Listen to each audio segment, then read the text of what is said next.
Hi everyone, let's go over my bullish and bearish Elliott Wave scenarios on Bitcoin, starting with the bearish scenario where we are looking for a 5-wave impulsive structure to the downside, currently working on the wave 4, expecting another impulsive move to the downside in a wave 5.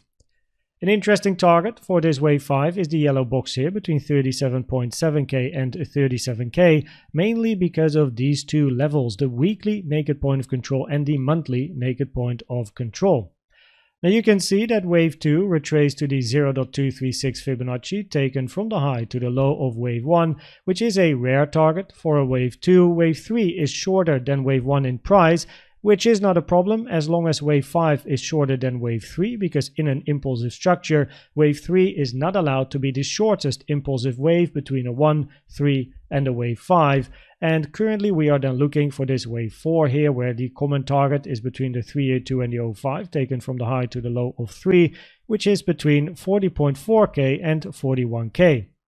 In this area, you can see that I highlighted one area of resistance, which is the daily naked point of control at 40.8k. If you can pass this daily naked point of control, probabilities will be high to move up and create an overlap with the low of this wave 1, which is the invalidation at 41.4k, because in an impulse to the downside, we don't want to see an overlap between wave 1 and 4.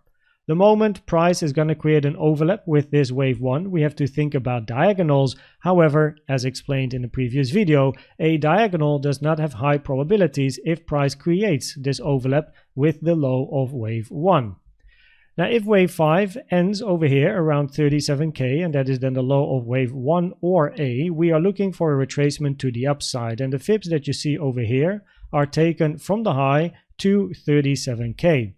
The common target area for your wave B, and then a bigger A, B, C, or a 1, 2, 3, but for a wave B is between the 382 and the 886, 41.5k, 47.7k, and for a wave 2 is between the 05 and the 786, which is between 43k and 46.5k, after which we then expect a wave 3 or C to the downside. The most interesting area of resistance over here are the blue boxes. We have 42.5k, 42.7k, then we have 43k, 43.2k, and then all the way up here 45.9k to 46.7k. In the bullish scenario, we are looking for a move to the upside, and instead of a WXY as shown in the previous video, I changed it to a wave A, B, and a wave C, a 5-3-5 wave structure over here, where wave C then retraced to the 0.618. Now the 0.618 is a rare target, however, for a wave C. But the reason I made it an ABC is because now you can either have a bigger WXY or a potential triangle, which on the higher time frame works a little bit better, because if this is a WXY, it is an incredible short wave 4 in the higher time frame scenarios that I have shared in previous videos. So therefore I prefer to have a bit of a longer corrective structure, and this allows for a potential triangle but also a WX and a wave Y. In this scenario, preferably, then this is the low, and we are going to be looking for impulsive structures to the upside. So if we then do go to the 15-minute time frame, we have to look for 3 scenarios to see if price can continue its way towards the upside. Now, first of all, I like to say that price did hit the 886 here on a 3-minute time frame. Is maybe a little bit less significant, but the 886 is a very rare target for a wave 2 compared to the 05 to 786 area, and here we would then be looking for a 1-2 on the 3-minute time frame. You can see the 886 has been hit, and usually that would lower the probabilities for an impulsive structure to the upside and increases the probabilities for a move to the upside to be part of a corrective structure. So this is something that I still have in the back of my mind. But if we then look at the structure to the upside, we have to look for an impulse, a diagonal, or a double 1-2.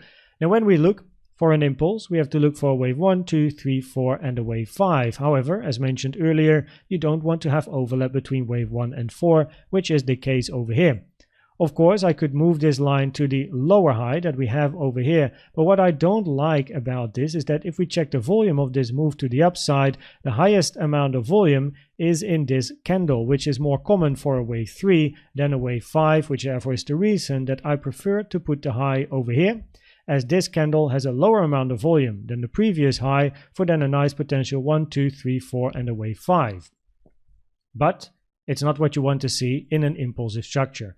Then we look at a potential diagonal 1, 2, 3, 4, 5, where you do want to see overlap between wave 1 and wave 4. But what is not ideal here is that wave 3 is then longer than wave 1. This trend-based fib extension, the 1-to-1 here, is taken from the low to the high to the low. And as you can see, if this is a wave 3, it is longer than wave 1. And it does lower the probabilities for a diagonal. It is not an invalidation, but we trade the probabilities, and this does affect the probabilities of a diagonal.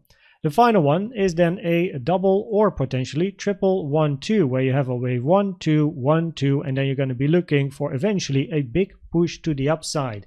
That is what you want to see. Bullish continuation. We took the high here, but we don't have very, very strong continuation, because after a double or even triple 1-2, you really want to see volume kicking in and price moving impulsively to the upside, which at the moment is not yet the case. What we also like to see with a double or triple 1-2 is strong bullish CVD divergences. And we do have some bullish CVD divergences. We had one here and one here. Both of these have played out.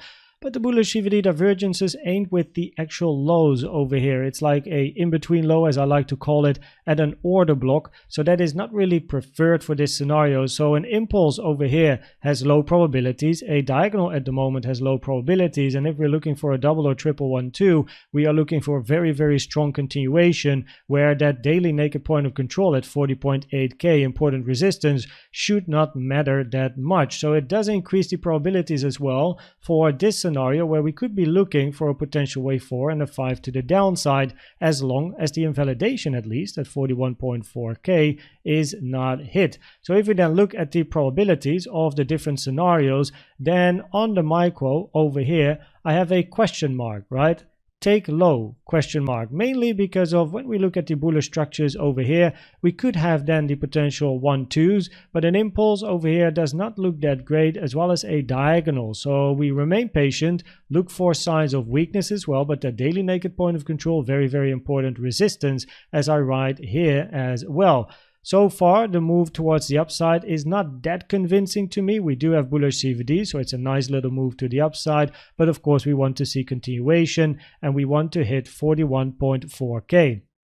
On the low time frame, if we zoom out and we look at the move as a whole, then we are looking for a relief rally, or at least a move towards the upside, where currently the higher probability scenario would be this scenario over here, right? 1, 2, 3, 4, 5. Invalidation is very, very clear. And on number 2, we have the potential ABC.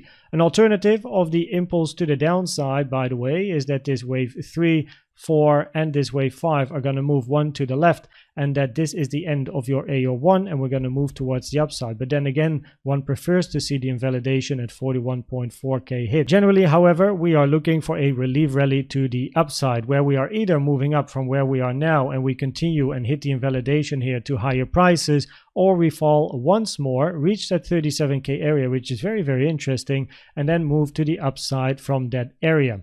I wouldn't really like to see price moving below 36.3k, which is below this box that I have over here, because below this box there is not much left for price to move towards the 34k area.